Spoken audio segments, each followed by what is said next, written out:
Bonjour à tous. Je vais faire concis, je vais essayer de faire concis.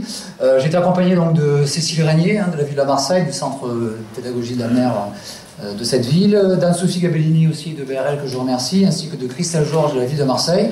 On n'était pas très nombreux, quoique, bon, une vingtaine, une trentaine, mais l'atelier était plutôt actif, enfin j'ai trouvé, et puis de qualité aussi, me semble-t-il.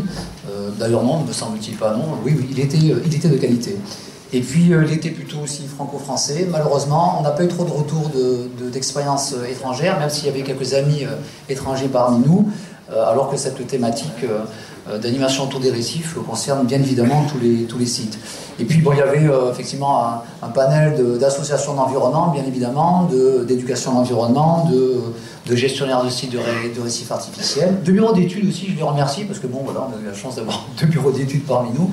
C'est toujours intéressant d'avoir des avis de partenaires a priori moins ciblés sur ces questions-là. Et puis en termes aussi de financeurs, malheureusement on n'en avait pas dans la salle et j'ai dû d'ailleurs prendre la peau d'un financeur. Si, je me suis dédoublé pendant un petit moment pour prendre la peau de Pierre Boisserie, donc de l'agence de l'eau qui n'a pas pu nous rejoindre et dont j'ai présenté le diaporama. Voilà, donc en fait pour en venir directement à la première question qui était de comment mobiliser les acteurs autour des récifs dans la durée. On a essayé de rester dans la dernière partie de la question qui était dans la durée, mais bon, c'est toujours difficile déjà de mobiliser les acteurs tout court, donc dans la durée encore plus, avec quelques constats. Le premier, c'est qu'on a absolument besoin de les mobiliser sur la durée, justement, tous ces acteurs-là, qu'ils soient financeurs, scientifiques, élus, l'État, puisqu'on en parlait juste un moment avant. Deuxième constat, il était important aussi essayer de sortir des modes de financement classiques, institutionnalisés, cadrés, tout ce qu'on connaît dans le montage de projets actuellement, et d'essayer de trouver d'autres sources. Alors ça pose des problèmes, on l'a vu puisque dans l'atelier précédent, voilà, le privé, le financement privé, le rôle de l'État, mais il nous est apparu que pour assurer la pérennité, encore une fois, dans la durée de la mobilisation des acteurs, c'était quelque chose qu'il fallait regarder. Les expériences qui nous ont été montrées vont dans ce sens-là. Enfin, un autre élément qui est revenu quasiment dans toutes les questions, et je pense dans les autres ateliers, c'est essayer d'optimiser le temps de chacun. Le temps. Il faut du temps pour monter les projets, il faut du temps pour gérer les récifs artificiels. Et c'est vrai que c'est pas toujours facile, selon la nature du projet, selon la dimension des projets. Encore une fois, je voudrais rappeler que dans les récifs artificiels que nous avons abordés, il y a des petits projets et puis il y a des très gros projets. Et c'est pas du tout la même chose que de les gérer à ces échelles-là. Et donc il faut trouver en particulier des modalités de réunion. Alors pourquoi cela? C'est le constat tout simplement qu'on a besoin de temps pour réunir les acteurs, mais que parfois on peut aussi démobiliser les acteurs à force de les réunir, quoi. Donc je vais en parler un petit peu plus tard. Donc les enseignements principaux sur cette première partie, c'est ce qui a été abordé dans l'atelier 1, je crois, de manière assez claire, c'est que les récifs artificiels sont à intégrer dans une politique plus globale. Alors que ce soit des politiques d'aires marines protégées, on a eu un petit retour là sur les aires marines protégées au sein du réseau MEDPAN. On voit bien que tous ne sont pas concernés, mais quand même pas mal en Méditerranée. Que ce soit au niveau de plans territoriaux, de contrats de baie, voilà, donc tout cela, c'est nécessaire qu'il y ait un cadrage, on va dire, dans ces politiques territoriales. Également, un élément qui a été abordé, je crois, tout à l'heure, c'est la transparence dans la genèse, dans la gestion. Et oui, si on projet caché ou projet uniquement ciblé sur certains acteurs, voilà, ça marche pas. Enfin, en tout cas, des expériences qui ont été montrées, c'est qu'on a besoin d'une transparence dans la gestion, dans la genèse du projet, mais aussi dans la gestion. C'est-à-dire être à l'écoute de chacun et faire participer chacun. Donc, d'où l'intérêt d'avoir dès le départ l'ensemble des acteurs et des usagers, ce qui n'est pas facile puisque bien évidemment que lorsque les objectifs des récifs sont ciblés sur des activités, c'est plus compliqué après d'associer d'autres acteurs. Et pourtant, enfin nous en tout cas c'est le constat qu'on a fait par rapport à nos thématiques à nous, on a besoin de mobiliser tout le monde dès le départ. Donc ensuite, optimiser le nombre et la qualité des réunions, ça revient à la question du temps, je n'y reviendrai pas. Organiser des journées d'échange par type usager, mais aussi communes. C'est-à-dire qu'en fait, encore une fois, c'est de ne pas trop sectoriser a priori je dirais, les principes de gouvernance de départ. Hein. Bon, gouvernance est un bien grand mot par rapport à ce niveau-là, mais en tout cas, essayer de faire en sorte qu'on puisse aller voir qui les plongeurs professionnels, les plongeurs de loisirs, qui les pêcheurs artisanaux, qui les aménageurs, mais aussi de prévoir des réunions transversales. J'ai l'impression d'enfoncer une porte ouverte, pourtant c'est une réalité qui est apparue dans les expériences qui nous ont été montrées, c'est qu'en fait on a besoin aussi après de transversalité entre les gens, de la même manière que dans les ateliers, là on le voit bien, on restitue, mais en fait on voit bien qu'on a parlé d'un certain nombre de problèmes dans chacun des ateliers, et l'intérêt c'est de partager ensemble, je dirais, les constats et bien évidemment les enseignements. Entre un projet qui a été élaboré parfois il y a très longtemps, d'ailleurs avec souvent des projets qui ont été parfois abandonnés, on en a parlé pas mal dans cet atelier, ben voilà, essayer de trouver les moyens de reposer les bases, de nouvelles bases pour faire évoluer cette gouvernance, ne pas hésiter à la renforcer ou à la limite, dans le cas contraire, à revoir les modalités. En fait, faire preuve de souplesse, de transparence, d'intelligence, je dirais, de lisibilité de chacun des acteurs pour en fait être le plus pertinent possible dans l'approche. Et enfin, donc les deux éléments, c'est par rapport au financement, donc on a pensé qu'effectivement il y avait peut-être un intérêt, même si on voit bien que le débat sur l'atelier précédent fait naître voilà, quelques interrogations hein, sur l'intervention du privé dans ce genre d'aménagement du territoire, mais voilà, bon, pourquoi pas essayer de trouver des partenaires nouveaux qui pourraient soutenir un certain nombre de projets de récifs artificiels, évidemment dans un cadre administratif, réglementaire, juridique et autres bien calé, puisque que ce soit en France ou dans les autres pays de Méditerranée ou du nord de l'Europe, on est bien obligé de se caler quelque part dans un cadre. Ce qui peut donc effectivement aussi avoir un effet de remobiliser des acteurs et de développer de nouveaux projets quand on a des projets peut-être un peu plus originaux, j'ai envie de dire. Enfin, donc une dynamique locale qui permet l'émergence d'autres projets, bon, c'est un petit peu la même chose, hein. C'est de faire en sorte que les projets de récifs artificiels peuvent faire naître quelque part voilà, de nouveaux projets de territoire sur les zones concernées qui vont au-delà donc du seul objectif de mise en place de récifs artificiels. Et ça c'est quand même intéressant parce que ça montre aussi le rôle de mobilisation des acteurs locaux dans une phase dynamique. Et puis, là c'est une phrase un peu facile, je dirais, la gouvernance depuis le montage jusqu'au pilotage du projet, en fait c'est simplement de prévoir, d'organiser la discussion, je dirais la discussion et la décision aussi, parce qu'à un moment donné, il faut décider quand on se met en gouvernance, du début jusqu'à la fin, et pendant bien évidemment les projets. Je passe à la question 2, donc comment intégrer des objectifs pédagogiques dans un projet de récif. On a passé plus de temps sur les questions 2 et 3, hein. C'est un atelier un peu transversal sur la première question. Principale difficulté, constat, donc simplement que les récifs sont des bons outils pour la discussion sur toutes les thématiques liées à la mer. En gros, on parle des récifs, mais en parlant des récifs, on va parler d'écosystèmes, d'écologie, on va parler d'aménagement du territoire, d'aménagement du littoral, de dégradation des milieux, d'usage. On est dans la partie pédagogie, hein, je vous le rappelle, et on voit les expériences montrées par la ville de Marseille ou par le parc marin de la Côte Bleue ont bien indiqué qu'on pouvait s'ouvrir, et ça paraît quand même intéressant, les récifs artificiels sont dans un milieu marin global avec tout un tas de thématiques qui ne sont pas spécifiquement liées aux récifs artificiels, mais bien évidemment à l'ensemble de ce qui concerne les milieux marins. Un gros constat, on aurait presque pu commencer par là, c'est qu'il y a peu de sites de récifs artificiels qui proposent des actions éducatives. Sur le bilan qu'on a fait au niveau qui a été présenté, ne serait-ce que dans les seules aires marines protégées de Méditerranée, il y en avait moins de 40% qui avaient des actions pédagogiques.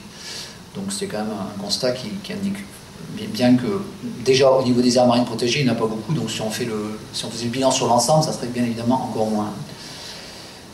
Parfois, des problèmes de disproportion, un petit peu de décalage entre le discours et les moyens humains et financiers au départ. C'est simplement pour indiquer que entre la conception d'un projet parfois et puis la suite, hein, je dirais la réalisation et la vie du projet, on peut constater un certain nombre de décalages.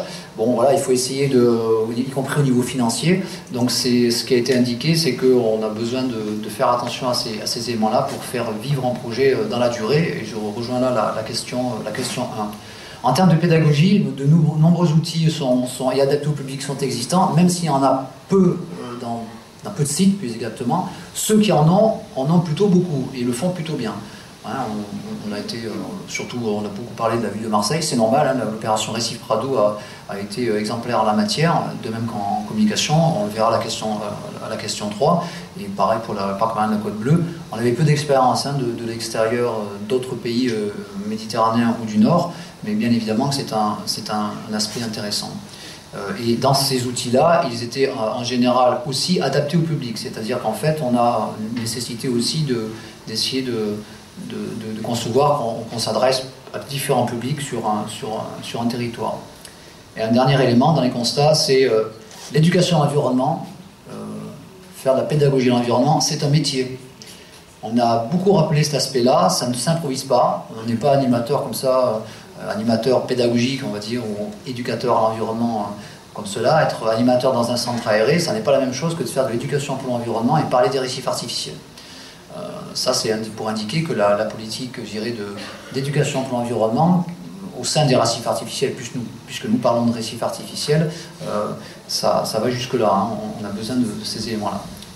Donc, conclusion rapide sur cette question 2, les enseignements, voilà, prévoir dès la genèse des projets les aspects pédagogiques et communication, j'y reviendrai sur la question 3, prendre en compte les différents types de publics et adapter les outils au mieux qu'on peut par rapport aux publics qui sont visés, valoriser le travail qui est réalisé, c'est important de mettre en exergue ce qu'ont fait voilà, les scolaires. Vous avez vu pendant ces quelques jours, ou pas peut-être, je ne sais pas si on est resté longtemps dans les salles, mais circuler des classes, eh bien, que des classes de scolaires viennent pendant un colloque visiter des expositions, aller dans pas dans des ateliers, mais en tout cas voir comment ça se passe dans un colloque de ce type, ça me paraît être valorisable et ça fait partie aussi des éléments dont on doit tenir compte, et c'est un plus aussi pour la mobilisation, c'est-à-dire qu'en fait on peut aussi surfer sur ces éléments-là pour aller un peu plus loin vers la prise en compte du travail sur les récifs artificiels.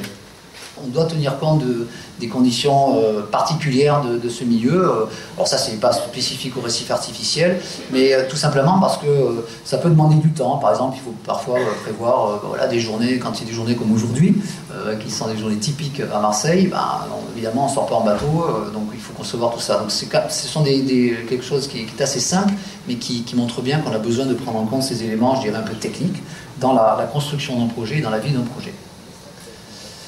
Sur la question 3, et j'en finirai avec ça, François, comment valoriser un site de récif artificiel? En fait, c'était surtout sur la partie, j'ai envie de dire, communication que nous avons sur laquelle nous avons travaillé. Or, le constat, il est assez sévère, hein, c'est qu'il y a très souvent pas de communication, ou alors que c'est un petit peu plus tard qu'elle apparaît, ou alors, voire trop tard. Ce qui est presque, j'ai envie de dire, pire, hein, puisque ça voudrait dire qu'on n'a quand même pas bien ciblé, je dirais, le travail de transmission de projets montés ou de la gestion en cours. En général, ça va de pair, peu ou pas d'évaluation sur ce qui est efficace dans la communication, ou pas. D'ailleurs, hein, quand on évalue, ça peut être une évaluation négative, bien évidemment. Et c'est dommage parce qu'effectivement, le faire à différents niveaux des projets, ça permettrait sans doute d'avoir une efficacité plus importante sur soit la fin des projets, soit la création de nouveaux projets. Et puis, un autre élément, malheureusement, on n'a pas trop le temps de le développer, mais il y a eu une intervention très intéressante de Jean-François Six de l'UICN, Ville de Marseille, sur les services rendus, un peu ce qu'avait fait aussi Sylvain Pioche dans une communication précédente. Alors ça, c'est vraiment c'est nouveau, on va dire, même si c'est pas si nouveau que ça, mais en tout cas, il n'y a aucun retour là-dessus, c'est-à-dire qu'on ne sait pas, en gros, communiquer sur les services rendus, qu'ils soient de nature économique, culturelle, tout ce qu'on a parlé de la régulation, et ça nous est paru particulièrement important en termes de communication et aussi quelque part de pédagogie, puisque c'est parler du rôle des récifs artificiels, donc c'est un élément qui a été indiqué. Les enseignements principaux, donc c'est nécessaire, la communication, c'est un peu la tarte à la crème, enfin c'est la réalité, mais c'est surtout nécessaire de la conception du projet à la gestion du site. Donc dès qu'on construit un projet, on devrait avoir une communication qui va avec et un plan de communication. Ça devrait être un pilier des projets et un pilier à adapter à chaque étape, puisque bien évidemment, comme on s'adresse à plusieurs partenaires, plusieurs groupes de pression parfois, on est obligé d'adapter aussi cette communication en fonction de l'évolution du projet.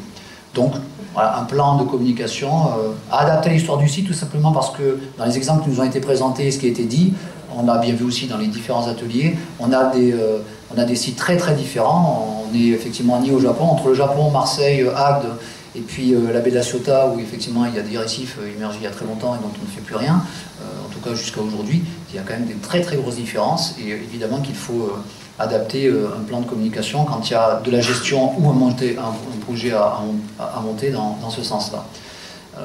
Enfin, on s'est aperçu aussi que essayer de prévoir l'évaluation de la perception des récifs auprès des acteurs socio-économiques est important. C'est quelque chose qui est peu fait.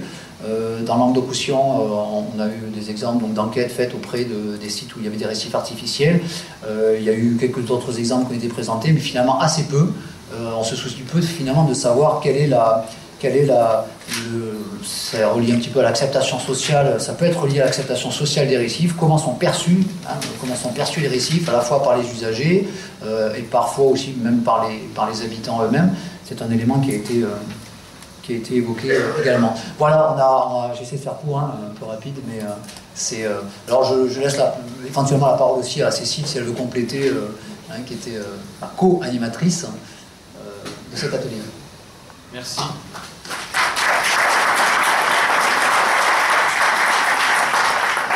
Merci beaucoup.